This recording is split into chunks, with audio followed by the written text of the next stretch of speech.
Sumber daya alam merupakan aktiva tetap yang seringkali disebut dengan aktiva yang dapat habis.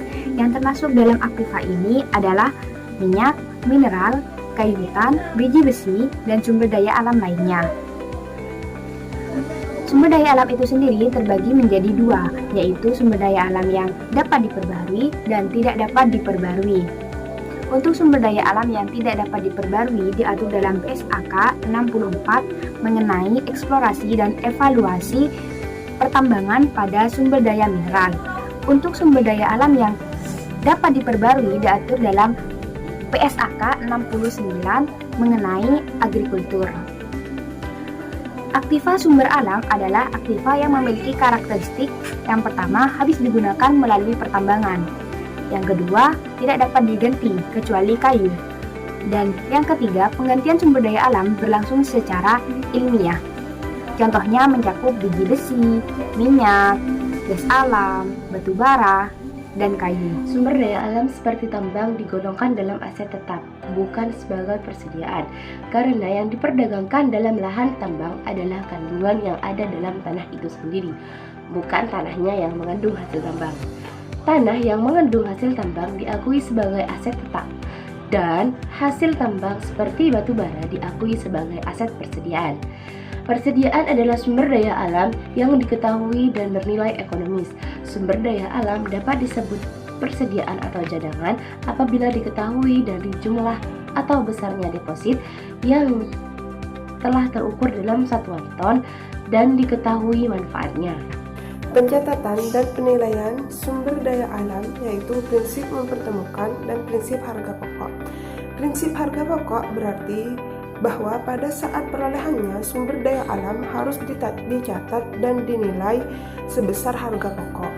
Dengan prinsip mempertemukan, maka harga pokok sumber daya alam harus didepresi.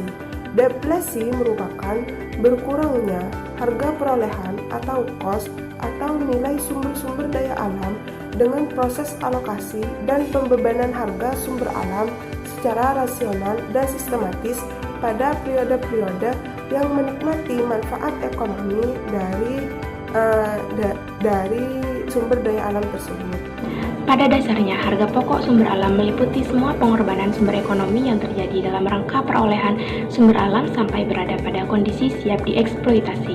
Harga pokok sumber alam terdiri atas 3 elemen, yaitu yang pertama ada harga beli, di mana semua pengorbanan ekonomi yang terjadi dalam hubungannya dengan perolehan hak untuk mencari dan menemukan sumber alam.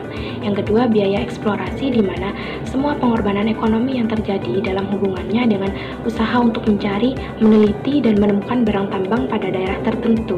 Dan ketiga, biaya pengembangan non-fisik, di mana semua pengorbanan ekonomi yang terjadi dalam hubungannya dengan usaha untuk mengembangkan sumber alam yang sudah ditemukan. Tahapan dasar depresi.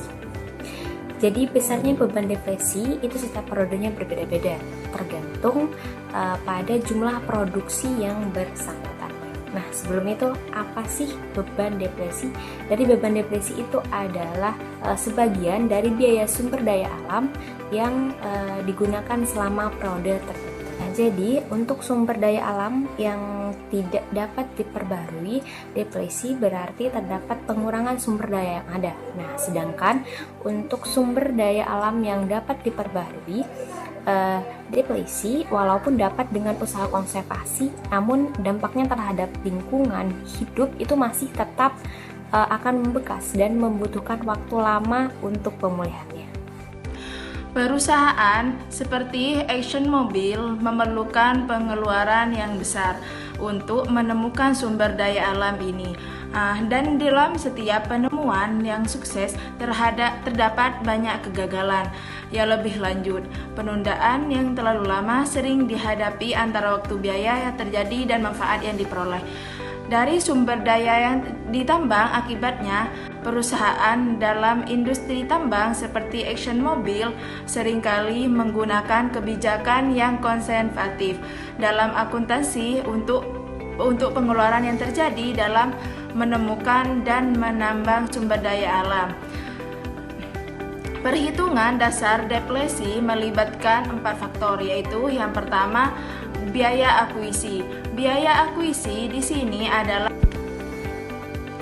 Biaya akuisisi di sini adalah harga yang dibayarkan ExxonMobil guna memperoleh hak properti untuk mencari dan menemukan sumber daya alam yang belum ditemukan, atau harga yang harus dibayar untuk sumber daya yang telah ditemukan. Dalam beberapa kasus, properti delays dan pembayaran khusus dibayar kepada pemilik jika sumber alam produktif ditemukan dan secara komersial menguntungkan. Yang kedua ada biaya eksplorasi. Biaya eksplorasi adalah setiap biaya yang dikeluarkan untuk melakukan kegiatan eksplorasi dimulai pada hari pertama eksplorasi sampai pada dimulainya produksi komersial yang pertama. Biasanya pengembalian dibayarkan dengan rate tertentu setiap tahunnya. Yang ketiga ada biaya pengembangan. Biaya pengembangan adalah setiap biaya yang dikeluarkan untuk memelihara atau melakukan tindakan khusus untuk mengembangkan atau menjaga laju produksi dari blok migas. Perusahaan membagi biaya pengembangan menjadi dua macam, yaitu biaya pengembangan berwujud dan biaya pengembangan tidak wujud. Biaya pengembangan berwujud diperlukan untuk produksi sumber daya alam, sedangkan biaya pengembangan tidak berwujud dianggap sebagai bagian dari dasar depresi. D. Biaya restorasi. Perusahaan kadang-kadang mengeluarkan biaya yang substansial untuk merestorasi properti kembali seperti pada kondisi semula setelah dilakukan penambangan. Ini dinamakan biaya restorasi. Biaya restorasi ini adalah bagian dari dasar depresi. Jumlah yang dimasukkan dalam dasar depresi ini adalah nilai wajar kewajiban untuk merestorasi properti setelah dilakukannya penambangan. Segera setelah perusahaan menentukan dasar depresi, masalah berikutnya menentukan bagaimana biaya sumber daya alam harus dilokasikan ke periode akuntansi. Biasanya, depresi dihitung dengan metode unit produksi atau pendekatan aktivitas, yang berarti bahwa depresi merupakan fungsi dari jumlah unit yang ditambang selama periode berjalan. Dalam pendekatan ini, total biaya sumber daya alam dikurangi nilai sisa dibagi dengan estimasi jumlah unit yang berada dalam deposit sumber daya alam untuk memperoleh biaya per unit produk. Biaya per unit produk ini lalu dikalikan dengan jumlah unit yang ditambang untuk menghitung depresi. Berikut contoh soal dalam pembahasan ini. PT Payung Buana adalah sebuah perusahaan penambangan pasir. Pada awal tahun 2013, perusahaan ini membeli sebidang tanah yang akan dijadikan lokasi penambangan pasir seharga 200 juta rupiah. Tanah seluas 50 meter persegi tersebut diperkirakan mengandung pasir sebanyak 100.000 meter per kubik. Diperkirakan setelah seluruh pasir berhasil digali, tanah sisa pertambangan tersebut akan dapat dijual seharga 50 juta. Selama tahun 2013, perusahaan berhasil menggali pasir dari tanah pertambangan tersebut sebanyak 20.000 meter per kubik. Lalu pertanyaannya, bagaimanakah jurnal yang berhubungan dengan aktivitas pembelian dan pemanfaatan tanah pertambangan serta berapakah beban depresi dari tanah pertambangan tersebut? Maka jawabannya, pada awal tahun 2013, saat perusahaan membayar transaksi pembelian tanah pertambangan secara tunai, jurnal yang perlu dibuat adalah tanah pertambangan sebanyak 200 juta rupiah masuk ke debit dan kas 200 juta rupiah masuk ke kredit.